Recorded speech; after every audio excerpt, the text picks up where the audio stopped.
Buenas tardes a todos. Vamos a hablar un poco de que el entorno construido, que es un problema muy grande que nos trajo a la biología de este planeta justamente, así como es el problema y lo estamos viviendo, justamente por ser el problema puede ser la llave a la solución. Armamos el Instituto Latinoamericano Passive House hace 4 años ahora. Arrancamos siendo 3 profesionales de 3 países. Hoy somos 150 profesionales de 20 países. Y como dice el cartel, estamos sentando las bases para la descarbonización. Y escuchamos hablar todo el tiempo de descarbonización y de sostenibilidad. Yo quiero decirle que este era mi sentimiento, como por ahí era el de Raúl, cuando tuve que ponerme como ingeniero agrónomo, que venía del palo de la biología, ¿no? Y estar entre arquitectos, ingenieros civiles, y tener que aprender un nuevo idioma, y empezar a hablar de alféizeres, jambas, dinteles, palabras para nosotros muy extrañas. Pero creo que después encontré que todas las profesiones necesitan más biología. ¿Por qué? Porque somos seres biológicos, somos un planeta biológico de recursos finitos. A veces nos olvidamos y nos creemos tan poderosos que no entendemos que no somos capaces de producir nuestro propio alimento. Eso en la biología se llama heterótrofo. Entonces necesitamos de los autótrofos, y si los autótrofos no existen, nosotros desaparecemos. Cuando yo nací, 1968, había 325 partes por millón de carbono en la atmósfera. Hoy hay 420. A mí a veces me preguntan, y bueno, ¿cuál es tu objetivo, tu profesión, en lo que vos haces? Y yo digo siempre, ser sostenible es hacer todo lo posible y lo imposible también para dejarle a nuestros hijos una atmósfera con la cantidad de carbono que tenía cuando nosotros éramos chicos. Esto es el calentamiento global, ¿sí? Todo el mundo habla y nunca nadie, creo, se los ha mostrado. Esto es la acumulación de CO2 en la atmósfera. Como se ve bien, obviamente el hemisferio norte emite mucho más dióxido de carbono que el hemisferio sur. Lo que hace el dióxido de carbono es justamente lo que contaba hoy el chico de los vidrios, que después voy a hacer un par de aclaraciones también, porque dijo cosas del vidrio que no son reales, pero no importa. Ese efecto invernadero que provoca, porque el sol calienta la tierra calienta el aire, y cuando la tierra calienta en esa onda más larga, la acumulación de carbono en la atmósfera no permite que se vaya, eso provoca el calentamiento. Como ven, no es una foto, es una imagen, corre, y si son observadores van a notar una estacionalidad. En este momento está como en el punto más grave de la contaminación, pero si yo sigo hablando con ustedes van a ver que esto va a empezar a bajar. Este descenso tiene que ver con la estacionalidad. La estacionalidad son las distintas estaciones. ¿Y eso qué quiere decir? Que tenemos organismos que están fotosintetizando. Y lo interesante de ver esto es la resiliencia que tiene el planeta, porque estos organismos que fotosintetizan borran la contaminación cuando están fotosintetizando, ¿sí? O sea, llegamos a los niveles normales, a los niveles de equilibrio que había cuando no consumíamos combustibles fósiles. Los fósiles son el problema. Obviamente nos trajeron hasta aquí, permitieron toda nuestra evolución, pero no sabíamos que tenían estos efectos colaterales, ¿sí? Entonces, como dice Mollison, que seguramente lo habrás leído, lo habrás conocido, los problemas que tenemos en el planeta son cada vez más complejos, pero por suerte, si nos damos cuenta a tiempo, las soluciones son vergonzosamente sencillas, o sea, son tan sencillas que a veces nos da vergüenza hablar de esto, ¿sí? Esta es la fórmula de la vida, la fotosíntesis, ¿sí? Lo que tienen los organismos que provocan, que generan su propio alimento. A través de la luz solar, a través del agua, toma las plantas dióxido de carbono de la atmósfera, y el problema es el dióxido de carbono de la atmósfera. Entonces, Yo a veces me río cuando veo proyectos del Carbon Capture and Storage y se gastan miles de millones de dólares para inventar máquinas que tomen dióxido de carbono en la atmósfera. Y yo le digo, están ahí, son los árboles, son las plantas, y no solo toman el CO2, sino que encima nos dan oxígeno. Un detalle, ¿no? Lo que nosotros usamos para vivir. Hay un filósofo español que tiene una frase que a mí me gusta mucho, él hace un juego de palabras y dice, en la vida lo más importante es saber que lo más importante es lo más importante. Y esto piénsenlo, lo pueden aplicar en cualquier orden que va a funcionar así. Liebig, que era un científico alemán, lo representaba como la ley del mínimo, le llamaba él. Cuando hay algo que limita, que es esa tabla más baja, no importa lo que hagamos con el resto de las tablas del balde, ¿sí? Tenemos que arreglar la que está más baja. Esa es la que nos está limitando. Nosotros podemos hablar del molibdeno, del cromo y del vanadio, pero si no hablamos de los problemas que nos trae el hormigón y el cemento, estamos en otra frecuencia, ¿sí? La megaminería más contaminante en este planeta y de la que nadie habla es la industria cementicia. La industria de la construcción, hoy lo dijeron y me gustó escucharlo porque pocas veces se escucha, las dos chicas del World Green Building Council, es responsable de más del 50% de la contaminación con CO2 a la atmósfera. Van a escuchar, hay gráficos de tortas de estos que hablan del 30, del 40, algunos son parciales, otras son informaciones. Uno siempre puede acomodar los datos a la conveniencia. Y hay que tratar de hacer un paso al costado y de cada uno hacerse cargo de los que nos tocan. Hay dos tipos de carbono, el carbono operacional, o sea, el carbono en la energía que se gasta en operar un edificio, y el carbono embebido en los materiales. ¿Qué quiere decir esto? El carbono que se usa para lo que es extracción, procesamientos, transporte, etc. Ahora yo digo, seguramente si les pregunto a ustedes, todos tienen muy claro que la movilidad tiene que ser eléctrica, que tenemos que dejar los combustibles fósiles. ¿Alguno tiene claro que el problema más grave por escándalo son las viviendas? Porque ahí lo ven muy claro, el transporte es el 23% y las viviendas más del 50%. A veces me dicen, no, ingeniero, pero usted trajo un material de la República Checa para probarlo y la huella de carbono de eso, mínima. El 12% de ese 23%, transporte marítimo global, no llega al 3% de la contaminación. Y pero vos viajas mucho, vas a Europa, transporte aéreo mundial, no llega al 3%. El problema de los vehículos son los vehículos de cada uno que usamos todos los días. Pero insisto, eso no tiene nada que ver con lo que es el problema principal, que son las viviendas en las que habitamos.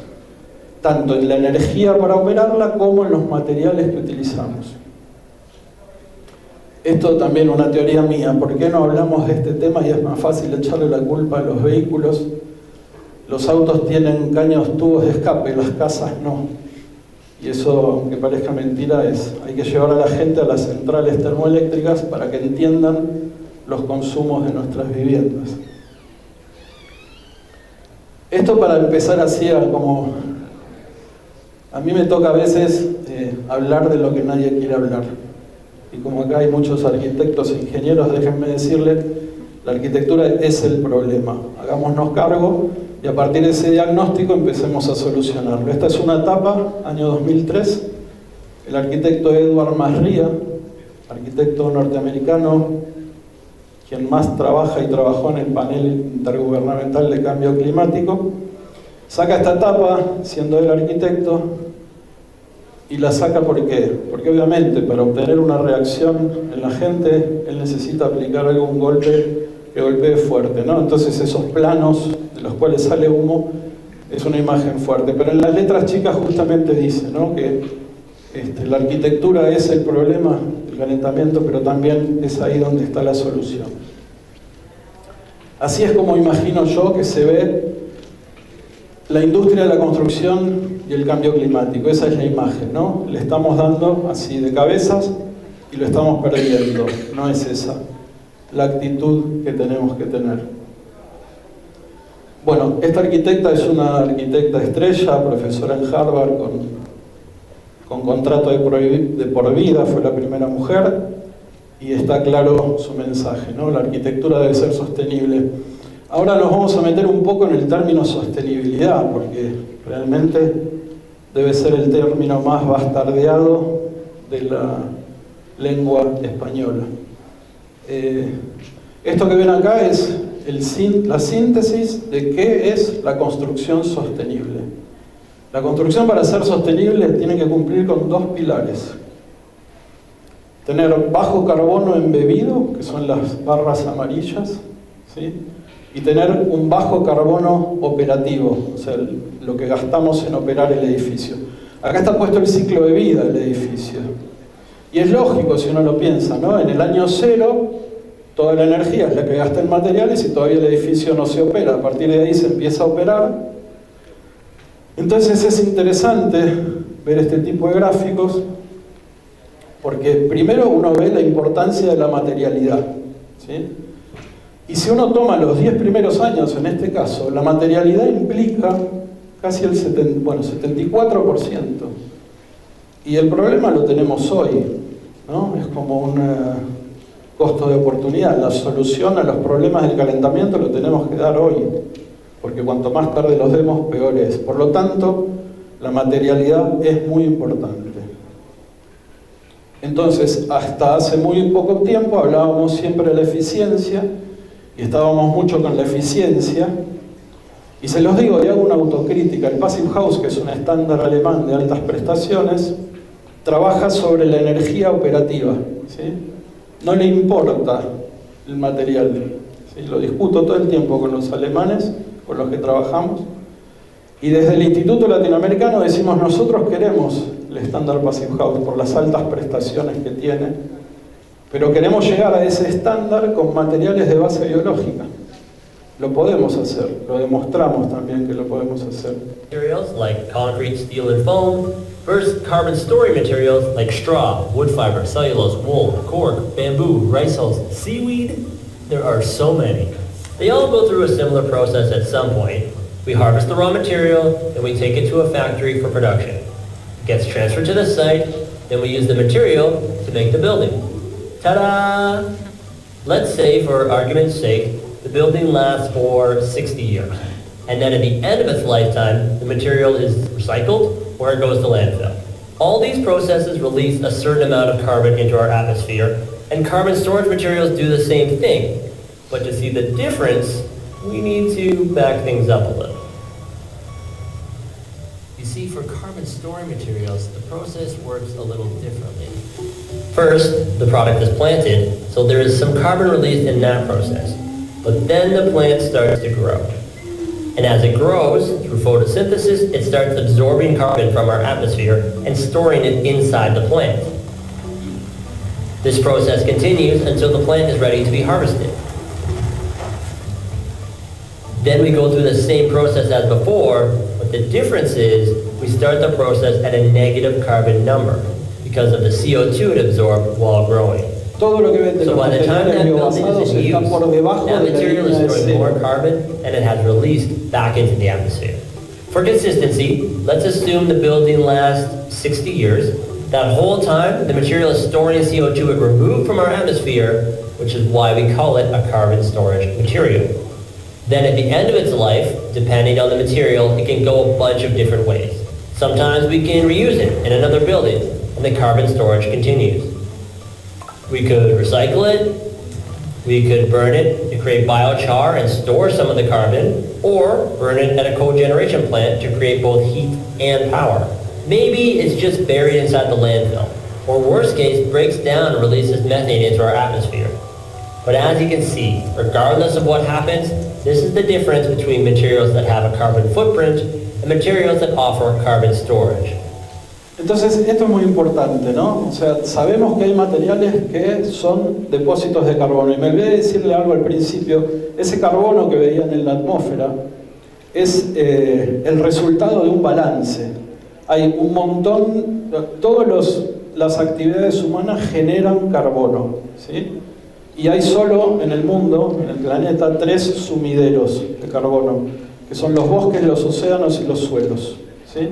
Dentro de las fuentes que generan carbono, las viviendas son la principal fuente. ¿Qué pasa si en lugar de usar materiales que emiten carbono, usamos materiales que secuestran, ¿sí? Sacamos la principal fuente y la ponemos como sumidero. Eso genera un círculo virtuoso, ¿sí?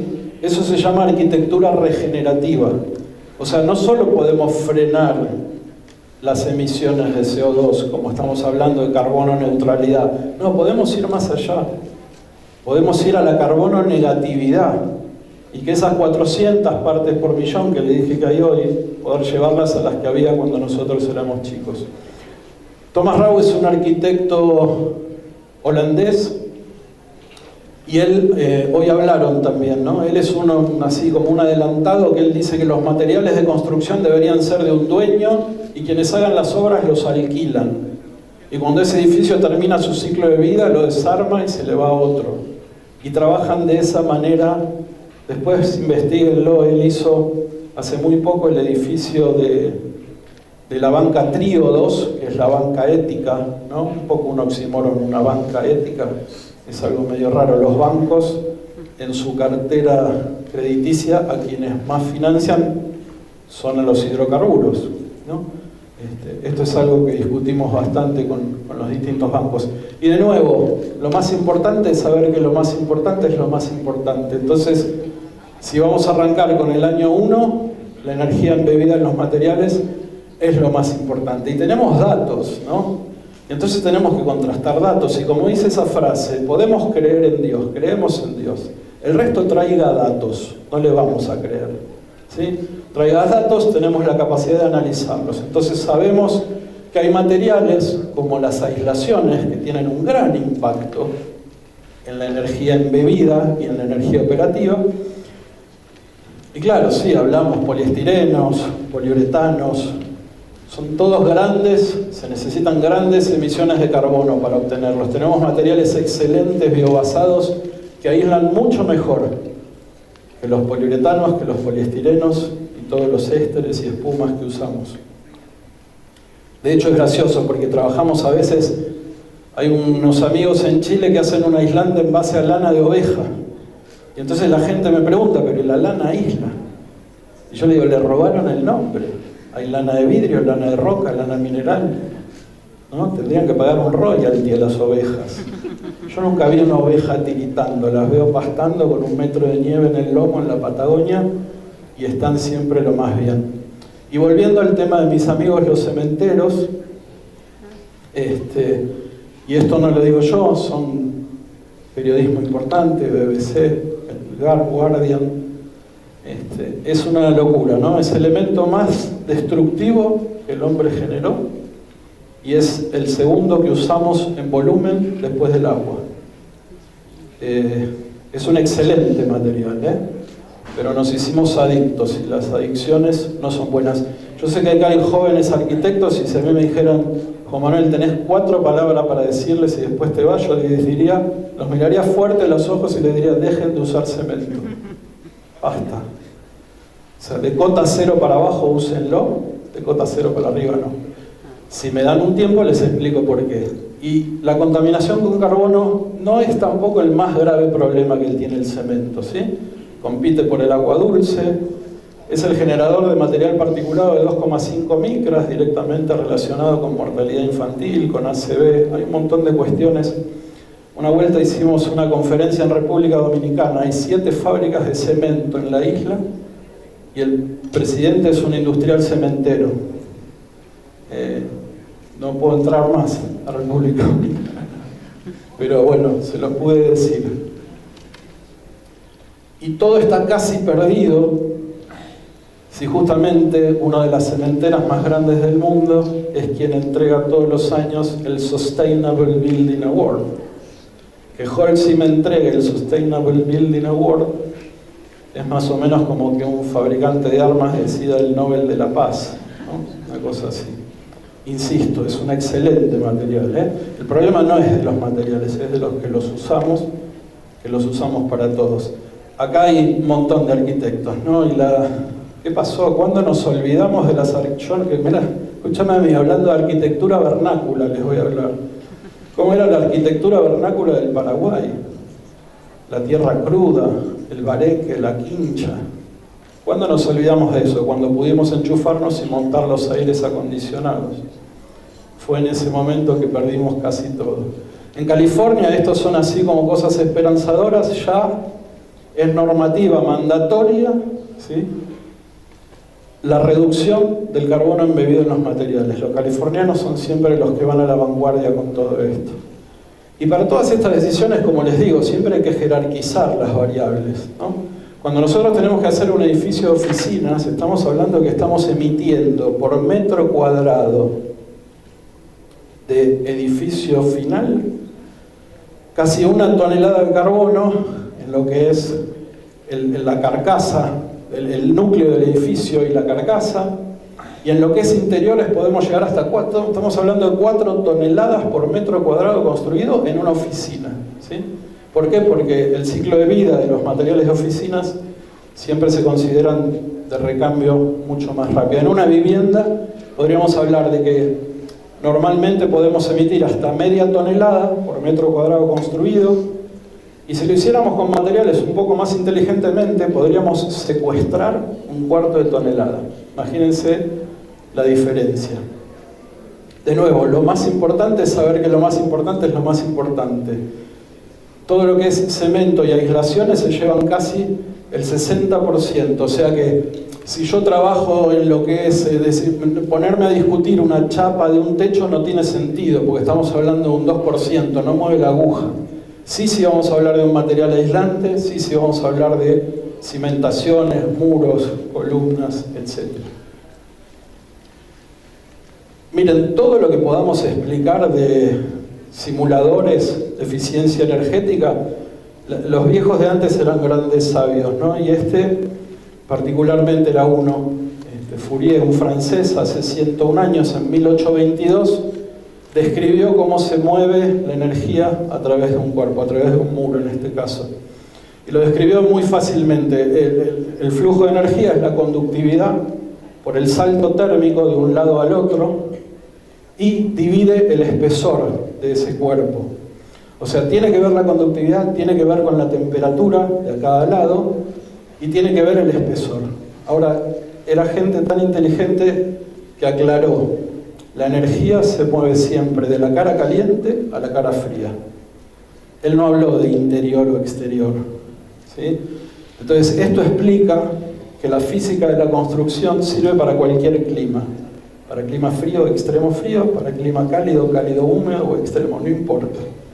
La ley de cómo la energía se mueve es la misma. Y es interesante porque si yo hago un salto térmico de 20 grados, ¿sí? Síganme un minuto con este pensamiento. Un salto térmico de 20 grados y un espesor de 0,20 metros, 20. Entre 0,20 es 100.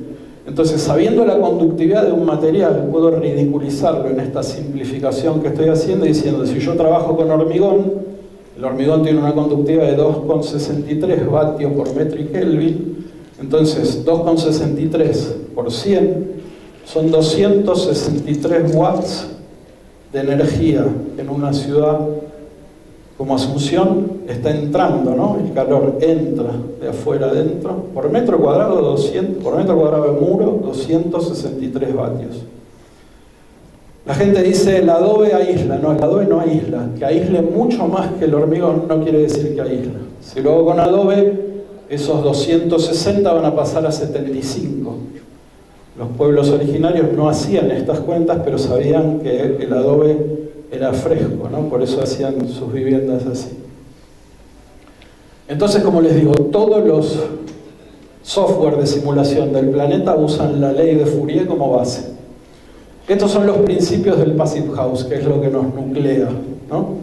Entonces tenemos el aislamiento térmico continuo e ininterrumpido, la libertad de puentes térmicos, ahora vamos a ver rápidamente qué son los puentes térmicos, ventanas de altas prestaciones, hermeticidad, Ventilación mecánica controlada con intercambiador de calor. ¿Por qué? Porque se los digo a todos los arquitectos, la ventilación a través de ventana no alcanza para la ventilación de higiene que le tenemos que dar. ¿Por qué, Raúl? Porque los arquitectos diseñan hábitat humano y no tienen en cuenta los requerimientos biológicos del humano que vive adentro. Necesitamos más biólogos en la construcción. Ahora también les voy a explicar el porqué.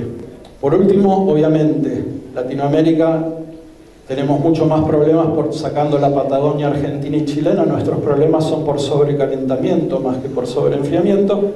Entonces la protección solar pasa a ser un factor fundamental, ¿sí? Y como principio cero, la bioclimática, la orientación del edificio, ¿no? Tiene que ser básico.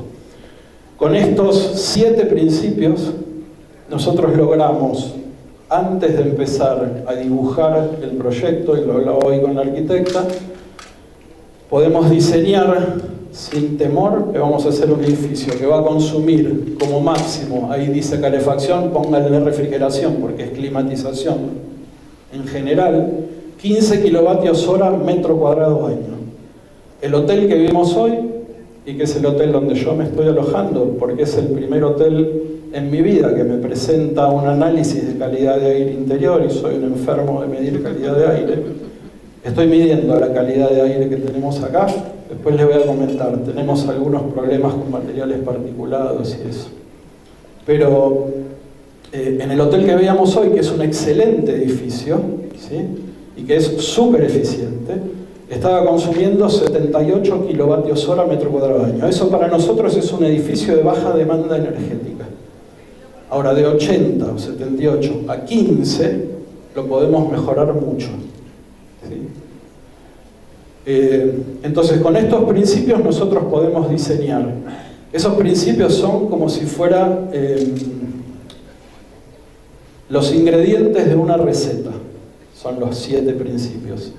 Obviamente, con los ingredientes uno tiene que mezclarlos y cocinar. Bueno, nuestra cocina se llama PHPP, es un software de simulación energética que se basa en la ley de Fourier, con el que nosotros es bastante complejo, son como 40 pestañas de una planilla de Excel donde ponemos los materiales, las ventanas, el sombreamiento, todo lo que el edificio conlleva, y el software nos tira un balance de energía, donde vemos pérdidas y ganancias, en ventilación, en terreno, en muros, nos hace una radiografía del edificio.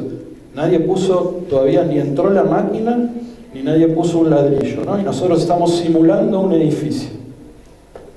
Lo simulamos hasta dónde jugamos con las variables, hasta que nos da que solamente necesitamos, quítenle la palabra calefacción, pónganle refrigeración, 15 kilovatios hora metro cuadrado año. Eso es nada al lado de lo que estamos acostumbrados a consumir. Y por eso le digo al especialista en eficiencia, al especialista digo en producción de energía, que estuvo antes aquí, que para nosotros la primera energía alternativa que tenemos que tener en cuenta es la eficiencia energética. O sea, si Paraguay tiene problemas porque está demandando mucha energía, antes que ofertar más, tratemos de que consumamos menos. Me parece menos costoso y más inteligente. Hoy, y sin ofender a nadie, la vez pasada en Chile tuve ahí una discusión, porque agarré justo el edificio icónico de ellos y les dije que era un parásito energético. Se los tenía que hacer entender y después lo tomaron. Todo lo que digo lo digo para mejorar, no como una cosa, ¿no? Pero me da bronca que tengamos que pagar con energía. Nos hubiera salido mucho más barato, le dije, pagarle a este hombre 10 años de terapia para trabajar su ego y no que hoy deje a la posteridad un parásito energético que tiene que tener casi una usina propia de luz para refrigerar ese edificio con los soles chilenos. Vamos a hablar un poco de los puentes térmicos. Esto, si alguno entiende de mecánica, es un pistón refrigerado por aire. Por lo general las motos lo tienen, ¿sí? Y acá hay un montón de investigación y desarrollo para generar un disipador de energía. Al lado hay un edificio, no gastamos nada, ni un peso. Logramos un gran disipador de energía, ¿sí? Eso habla mal de nosotros, porque los balcones son un problema para la eficiencia energética, porque son esas aletas que disipan energía, y de nuevo, eso que ven rojo podría ser refrigeración, el calor que está entrando en este caso al edificio, ¿sí? A través de sus aletas. Entonces no concibimos generar ningún cuerpo que salga del edificio sin un elemento de rotura del puente térmico, ¿sí? Estamos hilando muy fino, ¿sí? Porque hoy hablábamos con Carlos, cuando uno a la energía que quiere retener, en este caso, que no entre el calor, ¿no? y que tenga nuestro frío, uno le va cerrando los caminos, la energía fluye por el aire es un fluido, entonces se comporta como el agua. Cuando uno al agua le corta la sección, se llama el efecto de Bernoulli, aumenta la velocidad. Yo corto la sección de salida, el agua va a acelerar por el único lugar que me deje. Por eso es importante los elementos de rotura del puente térmico. Estos son parasoles, ¿sí? Entonces un parasol es importante que tenga un elemento de rotura, porque si no me está haciendo bien por un lado, que me está frenando el sol, pero si no tiene un elemento de rotura, toda esa energía va a viajar por ese metal, que es un gran transmisor, y va a entrar al hormigón, que es un gran transmisor, y lo vamos a tener en el dormitorio, ¿sí? ¿Qué pasa? Acá tenemos Asunción, siempre me decían en una vuelta que había venido a hablar, acá el problema es la humedad. Y no es la humedad ambiente, el problema es que aire acondicionado funcionando a baja temperatura contra un muro no aislado, genera... Mira, el gráfico es muy sencillo. Si vos tenés 20 grados de temperatura y 50% humedad, bajás por el diagrama ciclométrico, que es un diagrama muy complejo, pero yo te puedo asegurar, es una ley física, no descubrimos nada. A 12.6 grados va a aparecer moho, y a 9.3 grados va a aparecer agua. Y en las ventanas, ¿dónde va a aparecer el agua? En el puente térmico del intercalario, el separador de los vidrios. No puede ser de aluminio. El separador de los vidrios no puede ser de aluminio, porque el aluminio es un gran conductor y si no tiene rotura de puente térmico, provoca condensación. Esas condensaciones siempre aparecen por un puente térmico que es bastante poco estudiado y que se llama puente térmico geométrico en los rincones. ¿Por qué en los rincones? Porque por el volumen del muro, ¿sí? En esa parte del rincón hay un punto que se relaciona con una parte mucho más grande en el exterior. Eso es un puente térmico, ¿sí? Una relación pequeña en el interior con grande en el exterior. Y por eso se van a ver siempre el moho. Obviamente allá se ve arriba porque en la cerámica no crece moho. El moho crece, encuentra un lugar fértil para crecer en los revoques. Y cuando esas condensaciones están relacionadas a elementos estructurales se llaman patologías edilicias, que si se relacionan con elementos estructurales pueden tener como consecuencia la caída del edificio, como pasó en esas torres en Miami, por un tema de corrosión, ¿no? Pero fue un tema de este tipo. Para que entiendan fácil qué es lo que pasa, el aire tiene la temperatura del aire, es como el vaso, ¿sí? Entonces, cuando la temperatura baja, el vaso se achica, ¿sí? Entonces, ese aire con esa misma carga de humedad, cuando yo lo enfrío, condensa. Es, como les digo, es una ley natural. Y de nuevo, a 12,6 grados aparece el moho y a 9.3 grados aparece el agua. ¿Por qué nombramos siempre el moho? Porque es el responsable, a través de sus esporas, de innumerable cantidad de infecciones respiratorias, alergias, etc. Cuando uno estudia todo esto, termina teniendo pesadillas, como este chico que veía gente muerta. Nosotros vemos en todos lados los problemas edilicios y nos transformamos en seres insoportables. Le contaba a Carlos hace un rato, la llamé a mi mujer a ver si había prendido un incienso y me preguntó si la estaba espiando por las cámaras y dije, no, me sonó la alarma del material particulado. Entonces sí, se hace difícil. Las ventanas son un elemento importantísimo y hay cantidad, aluminios con rotura de puente térmico, madera aluminio, madera PVC, y cualquier cantidad de ventanas de muy altas prestaciones. Nada que ver con lo que nosotros estamos acostumbrados y muy importantes para generar hábitats saludables. Con respecto a las ventanas, le voy a hablar un poco del tema del chico este del vidrio de hoy. Ahora, aprovechando que no está, el vidrio no es un material sostenible. Pero es que si no nos hacemos cargo no lo podemos diagnosticar bien. El vidrio están fundiendo arenas a 1400 grados, ¿no? Las arenas, ahora después les voy a mostrar, hay un déficit de áridos, una crisis de áridos en el mundo importantísima, tremenda. Entonces, yo no voy y les digo esto nada más, también les doy la solución. ¿En qué? En una solución basada en la naturaleza. Hay un organismo en el fondo marino que su cuerpo es vidrio y que genera el sílice del ácido silícico del agua del mar, ¿sí? Y entonces yo le digo a los gerentes de las industrias del vidrio, le digo, ¿a qué temperatura trabajan tus hornos? 1400 grados. Bueno, este organismo lo hace en el fondo marino a 2 grados de temperatura. Entonces me dice, ¿qué tengo que cultivar este organismo? Le digo, no, tenés que aprender de la naturaleza cómo lo hace. Hay un instituto, Biomimicry Institute, el Instituto de la Biomimesis, de la mímica de la naturaleza, que les recomiendo que lo vean, es más que interesante. Estos aparatos de los que les hablaba hoy, ¿no? Ventilación mecánica controlada con intercambiador de calor. Algún día voy a conocer al arquitecto que ungió con el título de ventilación natural a la ventilación a través de ventanas, porque dejó del otro lado del mostrador a lo antinatural. Nosotros a esto le llamamos controlada, para que sepan que la ventilación a través de ventanas es descontrolada. Y ahora les voy a mostrar también el porqué.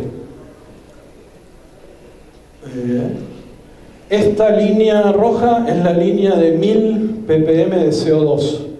A ver, ¿por qué ventilamos? Porque somos máquinas de CO2. Ahí es donde los arquitectos se olvidaron. Respiramos oxígeno, inspiramos oxígeno, exhalamos CO2. ¿Alguna vez se preguntaron cuánto? Bueno, yo sí. 15 metros cúbicos por día, 7,5 inhalamos, 7,5 exhalamos. Yo por ahí un poco más porque tengo por comer pollo transgénico, me dijo uno el otro día. Pero esos 15 metros cúbicos, les dije, que respiramos por día, la exhalación es la respuesta, el barrido metabólico de todo nuestro metabolismo. Entonces está cargado en CO2. ¿Cuánto? 48.000 ppm, una locura. Somos bombas de CO2. Entonces, esta línea, le digo que es la línea de donde no deberíamos pasarnos, de las 1000 ppm, cuando ustedes ven la gráfica esta negra, ¿sí? Esto es una familia que acá cerró su ventana, se fue a dormir 22 horas, y ahí ¡tuc!, se dispara el CO2. A las 7 de la mañana se despierta, abre la ventana y el CO2 baja. ¿Hasta cuánto llegó? 2500. Yo llegué a medir 4500 en dormitorios, estoy midiendo mucho en escuelas, ¿sí? Hasta 5000 ppm de carbono. Tener un chico con 5000 ppm de carbono queriendo que adquiera conocimiento es una locura. Como que yo te lleve, no sé, al Monte Everest a 8000 metros y te diga resolver estos problemas matemáticos, me vas a decir no puedo respirar, ¿querés que piense? El cerebro combustiona CO2. Entonces no podemos vivir, está relacionado de hecho la concentración de CO2 en el dormitorio con la pérdida de capacidad cognitiva. Si nosotros usamos un aparato como el que les mostraba recién, ventilación mecánica controlada con intercambiador de calor, es esta curva azul. Esto es lo que les pasa a los niños cuando están en ambientes cargados de CO2. Cuando calculamos cuánto aire necesitamos para renovar, miren, y no los quiero aburrir con los números, 15 metros cúbicos por día respiramos, ¿no? Cuando yo tengo que hacer el cálculo, ¿cuánto tengo que ventilar un edificio? Yo calculo 30 metros cúbicos persona hora, ¿sí? Y vamos a decir, por eso es un exagerado. necesito bajar el CO2 de 48.000 ppm a 1.000. Entonces, 30 metros cúbicos persona hora, un dormitorio, el matrimonio de casa, 2 personas, son 60 metros cúbicos de aire por hora que necesito para que su hábitat sea habitable. 60 metros cúbicos es un contenedor marítimo de los grandes. ¿Ustedes se imaginan un contenedor marítimo de los grandes por hora entrando a través de su ventana? Sería una cantidad de viento que ustedes irían a cerrar la ventana porque les molestaría el viento. Entonces, la ventilación de ventana no sirve porque cuando el afuera es agresivo, uno no ventila, y el afuera es agresivo por un montón de motivos. Viento, lluvia, ruido, seguridad. La mayoría del tiempo tenemos las ventanas cerradas y como dijo Gabriela hoy, pasamos el mayor tiempo dentro de ambientes cerrados. Esto es una escuela en mi pueblo. Yo vivo en un pueblo de 8.000 habitantes, les estoy haciendo un trabajo. El CO2 pasó de 412 ppm en una hora a 3.500, ¿sí? También aparecieron problemas de formaldehído. El formaldehído es un volátil orgánico compuesto que se volatiliza a baja temperatura y como ven los pupitres y todo, yo no sé cómo le llaman acá, nosotros le decimos fenólico, a este laminado de madera encolada. Las colas de la madera tienen formaldehídos y eso es un problema para la salud. Miren, déjenme decirle esto, estamos ante las puertas de una revolución en salud pública a través de las mediciones de calidad de aire interior. Hay un profesor de salud pública de Harvard que se llama Joseph Allen, el año pasado sacó un libro, yo lo tengo si lo quieren, una fotografía o algo así, se llama Edificios Saludables. Y a mí me gusta Allen porque habla fuerte, derecho y al hueso, y él en el prólogo de su libro dice: quien diseñe y opere tu edificio tendrá sobre tu salud la responsabilidad de tu médico de cabecera. Así que les digo a mis amigos arquitectos, tengan cuidado con lo que firman, porque se están haciendo cargo de la salud de esta gente que vive en ese edificio. Esto no es un ejemplo muy bueno para mí, porque es un cabello humano, lo que ven ahí, pero es para que tomen escala de lo que es un grano de arena, un cabello humano, un grano de polen, que son 10 micras, ¿sí? Y miren lo que es el material particulado de 2,5 micras. Con esa variable se mide la contaminación ambiental. Material particulado de 2,5 micras. ¿Por qué se mide así? Porque ese material es el que entra a través de la respiración a los pulmones y ese tamaño es el que pasa a la sangre e infecta. Estos son filtros de una zona semirural, de un equipo de ventilación mecánica controlada, para que vean que ya no quedan lugares prístinos en el mundo. En cualquier lugar donde uno piensa que está respirando aires perfectos, no es así, y este es el rango de humedades, porque la otra cosa que producimos aparte de CO2 en un ambiente cerrado es humedad, por cocinar, bañarnos, transpirar, etc. La hermeticidad es muy importante en edificios. Nosotros las medimos con unos equipos con los que presurizamos, como si fuera un avión, a 50 pascales el edificio, y medimos las renovaciones de aire por hora, ¿sí? Para que sea eficiente, para que sea el máximo de la eficiencia, debería renovar 0,6 veces el volumen de aire por hora del edificio. Normalmente, para que se den una idea, un edificio renueva entre 10 y 15 veces el aire. Nosotros pedimos 0,6. Y la protección solar, esta gente sabe perfectamente, porque no tiene accesos a aire acondicionados, que necesita de sombreamiento estratégico. Cuando hay problemas de estanqueidad, que el aire puede filtrar y tocar el aire caliente un punto frío, o el aire frío un punto caliente, hay condensaciones y por metro lineal de cualquier lado puede ser 360 gramos de agua. El tema de la temperatura radiante es muy importante. No es lo mismo aislar un muro que aislar un techo. No da lo mismo cualquier material. Es importante que se fijen en eso. Todos hablan del EPS, el poliuretano. No son buenos para techumbres. Hay otros materiales mucho mejores para las techumbres. Y esto es un poco volver a la simplificación, ¿sí? Una vivienda tiene que tener una envolvente opaca, una envolvente acristalada y los puentes térmicos que tenemos que solucionar. Un edificio no puede ser todo opaco, como es este caso de Manhattan, ni puede ser todo acristalado. Este es el edificio del que les hablaba en Chile, que no le tuve piedad. Porque claro, ya lo dijeron bien varios de los expositores, no puede ser, estamos yendo hacia olas de calor y estamos pretendiendo habitar cajas de vidrio. Y estamos exportando esta tecnología al Medio Oriente. Nos merecemos la extinción si hacemos eso, ¿no? Porque realmente una caja de vidrio es una trampa de calor. Si lo que hacemos es hacer trampas de calor para lo que viene, que son las olas de calor, necesitamos un psicólogo. El último edificio de ahí también es un edificio que saqué en Chile Como ven, están todos los blackouts cerrados. Esa gente la está pasando mal, ¿sí? El sol cuando se pone, las caras este y oeste de una fachada tienen que ser sombreadas con sombreamientos verticales, la norte y la sur con sombreamientos horizontales. Es simple, las respuestas son simples, lo que pasa es que siempre nos embarullamos. Este es el Burj Khalifa, ¿sí? Edificio más alto del mundo. Todos los arquitectos van a decir, wow, el Burj Khalifa. A ver, ingenierilmente una obra de ingeniería tremenda, ingeniera. Desde el punto de vista termodinámico, un faro de la estupidez humana. Y desde el punto de vista ambiental, esa foto está tomada de atrás del Burj Khalifa, está hecho en el medio del desierto. ¿Ustedes saben de dónde se trajo la arena para construir 828 metros de puro hormigón y acero? La arena del desierto no sirve para construir. Está esferificada a años de erosión eólica.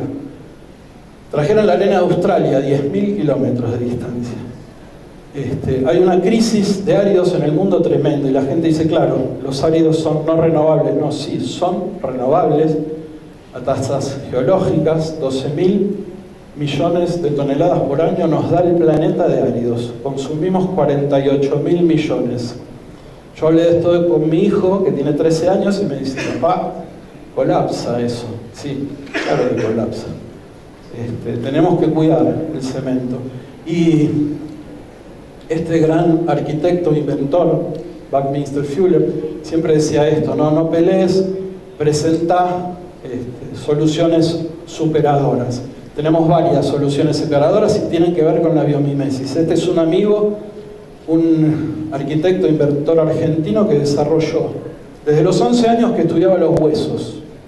Iba a la pescadería y cortaba las vértebras de los pescados. Los huesos, la naturaleza tiene todo, los huesos son porosos. Él estudió los fémures, que es el hueso que más solicitudes tiene, y desarrolló estos discos. Esto es plástico de último uso, o sea, usa plásticos de jeringas, de hospitales, y entonces los entierra, le da el último entierro en estas losas que las hace más livianas.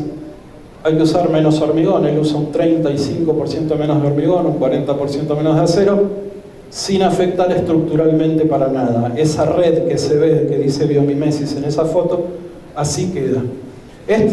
Gabriela, es el que te mostraba hoy, que tocó justo sin saberlo, la chica esta que estaba en Estados Unidos, habló de este proyecto. Es un proyecto que hicimos en 2014 en las sierras de Córdoba. Esto es fibras agrícolas comprimidas. Esa es la casa final terminada. Estas son como las opciones, ¿no? Tenemos una posibilidad enorme a través de las fibras, los residuos agrícolas.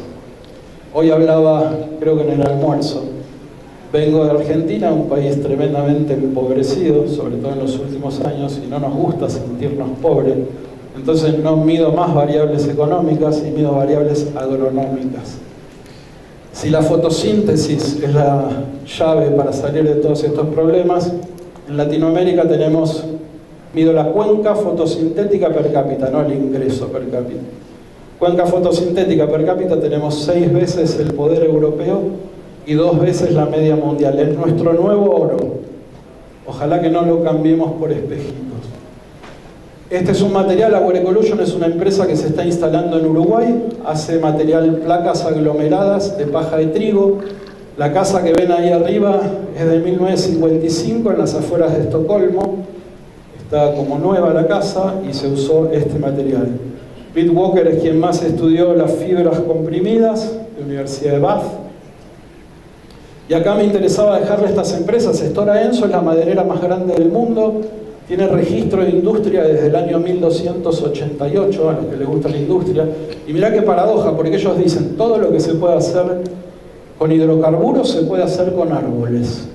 Y no es para nada raro si pensamos que los hidrocarburos, el petróleo, es biología de hace millones de años. Entonces, utilizar biología, sacarla de 3.000 metros de profundidad, de fotosíntesis de hace millones de años, utilizar fotosíntesis actual, es mucho más interesante. Plan D es una empresa americana, son ingenieros que trabajaban con Elon Musk en el proyecto SpaceX y tomaron una decisión muy inteligente. Dijeron, no vamos a destruir otro planeta, arreglemos primero este, ¿no? Entonces formaron esto, lo que hacen es tableros aglomerados con una caña muy interesante de crecimiento perenne, y Prometheus lo que hace son bloques o parecidos a estos que hay en la exposición acá afuera, solo que lo hacen con algas. El año o el siglo de la madera, así fue como el cemento reaccionó cuando presentamos una solución al cemento, que es el CLT, la madera contralaminada. Ahí yo dije, pucha, no son buenos tipos porque le estamos dando una solución para su problema, y ellos responden así. Déjenme decirles que la madera no se quema, se carboniza. Si a mí como técnico yo sé que el carbón avanza 0,7 milímetros por minuto, yo con ese dato puedo diseñar en escala para que una viga de madera, como está en la foto de la izquierda, pueda resistir acero y hierro. El acero y hierro a 600 grados en el núcleo colapsa y eso es madera sosteniéndolo. Esto lo hacen a veces en Chile para que entiendan que la madera puede soportar hasta 2 o 3 o 4 horas de fuego de acuerdo al diseño. Y este es un edificio, y ya termino, en el centro de Londres, el Murray Grove. Año 2008 se inauguró, son 9 pisos íntegros en madera, 9 o 7, no me acuerdo ahora. Pero lo interesante, cuando a mí me hablan de tecnología en materiales, la mano que ven ahí arriba es la mano de Andrew Waugh, que fue el arquitecto que diseñó este edificio, 100% de madera, y en su mano tiene la cantidad de semillas que 20 años después fueron árboles y que terminaron construyendo esos 27 departamentos. Que algún diseñador industrial o ingeniero en materiales me traiga un material que en un puño, 20 años después, a solamente golpes de sol y agua, como dice Serrat, puede estar construyendo 27 departamentos. Y cierro con esta frase que siempre me gusta mucho, que es que no solo nos fijemos en lo que construimos, sino que neguémonos ahí a destruir. Así que muchas gracias.